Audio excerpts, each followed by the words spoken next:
Hello, I'm Julie Kay, and this video is about how to make Christmas better when grieving. In other words, if you've lost a loved one or you've gone through some other major changes in life and relationships, and you are suffering grief and loss from those relationships and moves, whatever it would be, during the holidays, it can be very difficult. And it doesn't matter if this was many, many years ago that you had this loss or just a few weeks ago. It's different every year for me. I'm going to share a little bit today about my story, but what I want to do with what I'm sharing today is help make life more manageable for you during the holidays, during Christmas time, or whatever it is, whatever country you live in, and the different holidays or traditions or activities that you do together with your family and friends. So it really is not about when you lost them. It's not about even whether you're in America or what country you're in if you're hearing this.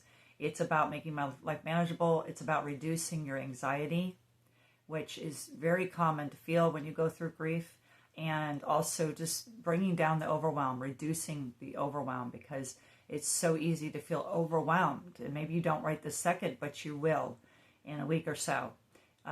So it's really to help you in ways that is in your control versus what is out of your control. You cannot get your loved one back if they died. If you are in a live loss of somebody living, a divorce or a breakup, or just somebody you moved away or they moved away, you can't control that. But these are things you can work on to help your life right now during the holidays approaching. And this is right now I'm in December 3rd of 2025, but whenever you watch this will apply to you. I will be referring to Mr. Gary Rowe's book called Surviving the Holidays Without You, Navigating Grief During Special Seasons. So that's the book I'm holding when you saw it on the thumbnail. It's a very simple read book, and I got it 3 years ago, and I'm rereading, even though I did and I've read it already, I'm rereading it. And I'm answering all the questions in it, and it's being very helpful to me because I'm struggling a little more this year due to my father getting worse and more heading towards death. He's 92 now, just turned 92 the other day, and other things that have to do with my story. So you never know. Last year was easier for me. This year I'm struggling more again. So I'm going to give you some examples from my life, but again, that doesn't mean this is just food for thought. So you can say, well, this is what I do. This is what traditions were passed down. So I mentioned the word tradition. It's one of the 4 areas that most holidays activities fall under, as Mr. Gary Rowe mentions, and I agree, it makes sense. And you can decide even which are which. Okay, it's not, nobody else is here to tell you if it's a tradition or an obligation or a habit, or if it's a something you really want to do. And they can even be in the midst of those other things. So I'll break it down a little more for you. But if you work on these things and you make notes and you think about what your normal holiday activities are, break them down, write them down, or whatever you want to in your journal book, notebook, doesn't matter, or at least think through it in your head, or even put it on an email. Whatever works for you. But when I did this, it really began to help me because I knew things needed to be different this year, but I was feeling overwhelmed and even thinking of that. And with the holidays coming, I was feeling overwhelmed and definitely sad and starting to feel depressed and dread that they're coming. So it can even be dread. So whatever you're feeling within this can help reduce your negative emotions, help you feel more in control, and just, how to handle things in a way that where you are right now. That's what matters, where you are right now, what you're experiencing right now, what you're going through right now. And it doesn't mean to take family or friends into consideration. In fact, Gary encourages you to do that, especially with traditions, things that kind of fall under traditions. So I'm going to go over at least one in each area and kind of talk about them. So traditions.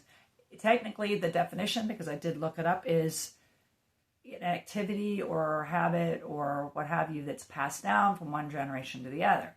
But I've noticed I use it in a way And in a sense, I guess some of the things I'm going to share with you is being passed down. Me and my husband are passing it down to my kids because they've been brought up, and we're still doing some of these things the same way. But this year, and I've changed a couple other years too, but this year some things are going to have to change. Even within just the fact that my husband only works 2 days a week, he works almost like a double shift on those 2 days, but we don't have the money. We're a little more hard up this year. Not terrible, but we're tighter this year, and so we can't afford for him to take a day off of when he's only works 2 days, So, and that had partly to do with his health, and I'm self-employed, so I work around him pretty much. So anyway, so I'll explain. But a tradition, I think we've set new traditions, and one of those is that we celebrate Christmas as an immediate family with our children on Christmas Eve versus Christmas Day. Part of why we did that years when they were little kids is because my husband's family was in Pennsylvania. They still are, but his mom has been passed away for many years now. And so we couldn't afford to always go up and be with them. We did once or a couple times throughout the years, and they didn't come down to us. So we would give the presents towards each other that night, and we'd also give grandmas specifically presents to them during that night. And then on Christmas Day, it was my family's. And we used to do Christmas Day with my family, which lives in the Tampa Bay area and always has, basically, because I live in Newport Richey, which is just north of Tampa, Florida. We used to do more middle afternoon, and now it's moved more towards evening. But either way, that worked good. And then I would give them stockings on Christmas morning, usually. But then we'd go to be with the extended family, okay? So that's a little bit why we did it. So literally, with my husband, their dad, working on Christmas Eve this year, whereas last year he was off Christmas Eve, but he was working on Christmas Day. So now it's the opposite. He's working on Christmas Eve, but not Christmas Day. So anyway, we, obviously don't want to do the whole thing without him. He's flexible, but so we're talking about this. We haven't figured it all out. But yes, as Gary says, I'm talking to my sons about it. I literally, not just because of the loss of my daughter Heidi and the fact that I have even worse connection with the adoptive parents of her children who were adopted out of our family. If you don't know the story, I encourage you to go. You can put in the name Heidi and my name, my channel name, or just search under the name Heidi, and you'll hear more of my stories. I have some shorter ones and longer ones where I tell more of my story and explain it better. But bottom line, I, started talking to my youngest, who was here for Thanksgiving week. My oldest was not in town. And, just kind of established, hey, Dad is off on Christmas Day, but not on Christmas Eve. And then, and then I ended up, because of other reasons that have become very stressful for me and just part of the way it's handled, and I won't go into all that, for my own mental health and stability and keeping my anxiety and also anger and other things down, some of the negative emotions down, I realized it might be best for us not to even have Christmas here. And I also realized I don't really want to put the Christmas tree. So those are a couple of my examples. We put up our fake Christmas tree, is one of our typical things we do. And we celebrate on Christmas Eve. And I do stockings, mostly me, on Christmas Day. It's another one. And we go to Christmas Eve service together at our church. And then we come home and have some food that's easy, that's there. And we used to read from a book when they were younger, and then we might read or talk a little bit about Christmas and the meaning of it, and then we move into the gifts. And it takes all night till late at night, because we have everybody take their turns, and we will always do that one turn at a time. It's not everybody opening up all at once. So that's a tradition that definitely our kids have been raised with. And we all usually give each other something, but then sometimes people give multiple gifts. So that's kind of the whole scoop, or part of the whole scoop with us. And so when I made the list of each one of these things I'm mentioning, and even a few more, a lot of them I didn't want to really do, or I wasn't sure if I wanted to do. So the second category that I'm going to talk about is obligation, the things we feel like we have to do. Now, some people, the mom makes the whole Christmas meal or whatever it is, and everybody just comes and eats. Now, she lost her husband, she lost whoever, and her energy is lower, and this is all typical symptoms. We don't have as much energy, we don't have as much get up and go, we may feel depressed, sad, we can't think as well, our health conditions are worse because of our loss. That is all normal. These are things I talk about in other videos.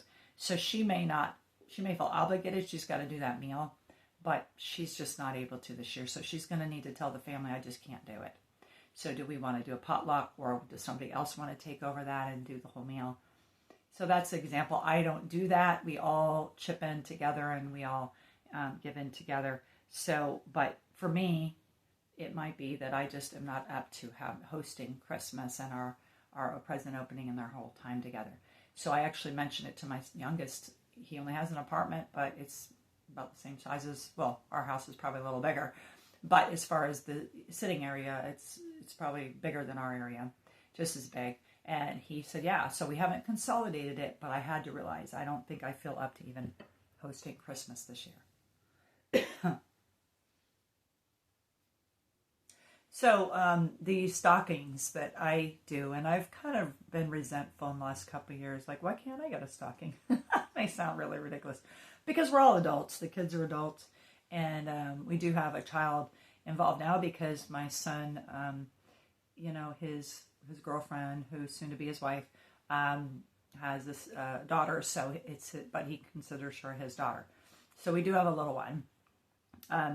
But overall, so with the stockings, I just don't want to do it this year. And I think that would, it's a tradition kind of, but it's more of a habit and it's an obligation as well to me. I feel like an obligation. So it's hard for me to say I just don't want to do it.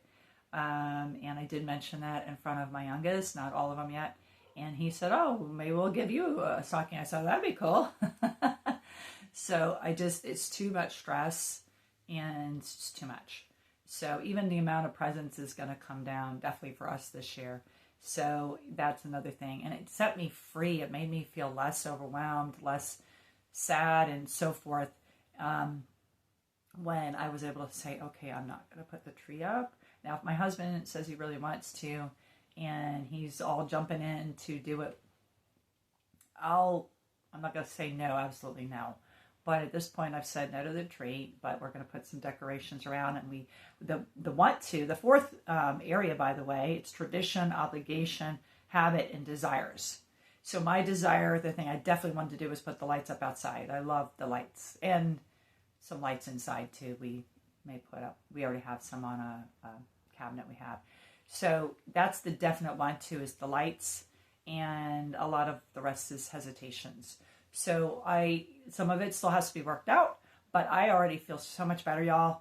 I feel so much better because I've said I think it might be best to have one of my sons have the actual get together.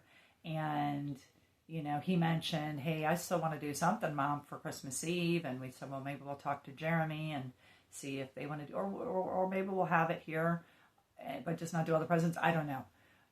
But, we already have shifted it, and I feel better because I'm respecting where I'm at. I'm looking at my limitations, and that's part of it. So part of what Gary talks about in this chapter, it's chapter 5 of the book, by the way, is how we can be kind of like, you can kind of look at us as a gas tank, not that we are, but it's a good illustration that a gas tank obviously has to keep being filled, right? And when it gets low, you could run out, and how you got to keep gas in the tank. So you could say that's kind of the way all of us are when we're grieving. We don't have as much energy or capability or strength or just all of that, and every year is different. My daughter died in 2020. It's 2025. It's been 5.5 years approximately. But there's more to it than just her death. It's the loss of her children. It's my dad now getting closer to death and definitely manifesting symptoms with that. And so, it's the whole new ballgame this year, right? Not whole new, but it's just different. Every year's different, right? None of our lives are exactly the same. We may do certain things that are the same, But what we need to realize, and what Gary empowered me to do, and what I want to empower you to do, is to realize you can change things. That you don't have to do all of it.